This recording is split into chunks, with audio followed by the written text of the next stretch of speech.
रावण लंका का महान राजा, विद्वान ब्राह्मण, शिव भक्त, लेकिन साथ ही अहंकार का प्रतीक भी। क्या आप जानते हैं, रावण ने एक बार भगवान शिव के निवास कैलाश पर्वत को ही उठा लिया था। यह कोई कल्पना नहीं, बल्कि एक ऐसी कथा है जो भक्ति, शक्ति और अहंकार तीनों का गहरा संदेश देती है। चलिए आज सुनते हैं रावण और कैलाश पर्वत की रहस्यमयी और प्रेरक कथा। रावण केवल एक राक्षस नहीं था, बल्कि अत्यंत ज्ञानी, महान ब्राह्मण और परम शिव भक्त भी था। उसने घोर तपस्या की, वर्षों तक भगवान शिव की स्तुति में लीन रहा। कहते हैं रावण ने अपना एक एक सिर काटकर शिव को अर्पित किया। उसकी भक्ति से प्रसन्न होकर भगवान शिव ने उसे अनेक शक्तियाँ दी, साथ ही एक दिव्य तलवार चंद्रहास भी प्रदान की। परंतु धीरे धीरे रावण का अहंकार बढ़ने लगा।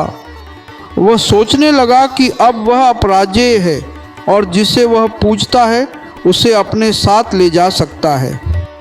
रावण अपने पुष्पक विमान से कैलाश पर्वत के निकट पहुंचा, जहां भगवान शिव और माता पार्वती वास करते थे। रावण ने कहा, हे प्रभु, मैं आपका सबसे बड़ा भक्त हूँ, आप मेरे साथ लंका चलिए, कैलाश अब मुझे चाहिए।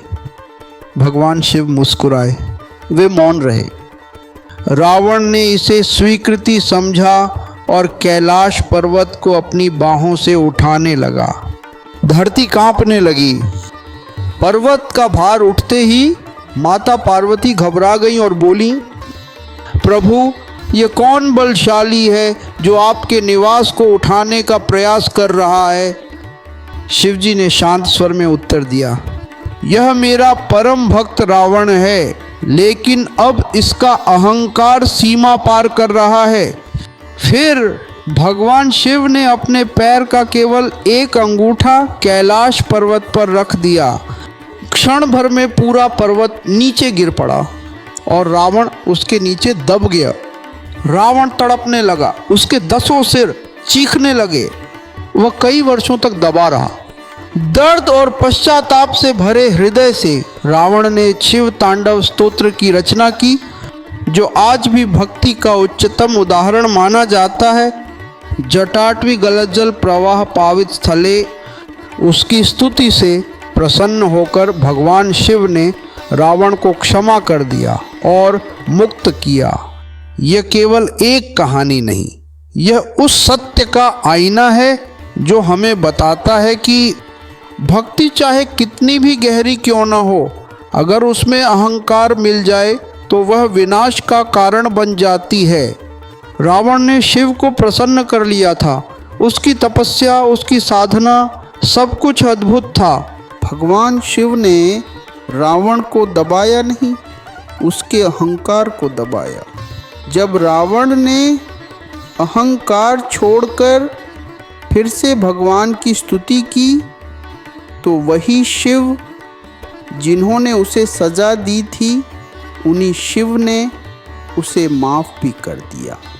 ये कथा हमें सिखाती है कि ईश्वर की भक्ति में शक्ति है, लेकिन भक्ति में नम्रता और विनम्रता जरूरी है। अगर भक्ति में मैं आ गया तो भगवान दूर हो जाते हैं। आज भी जब कोई शिव तांडव स्तोत्र पढ़ता है तो यह याद रखना ज़रूरी है कि उसे एक अहंकारी राक्षस ने पश्चाताप में लिखा था। अगर आपको यह कथा प्रेरणादायक लगी हो तो इसे ज़रूर लाइक करें, कमेंट में लिखें हर हर महादेव, और ऐसी और अनसुनी पौराणिक कथाओं के लिए धर्म ज्ञान हिंदू मिथोलॉजी चैनल को सब्सक्राइब करें।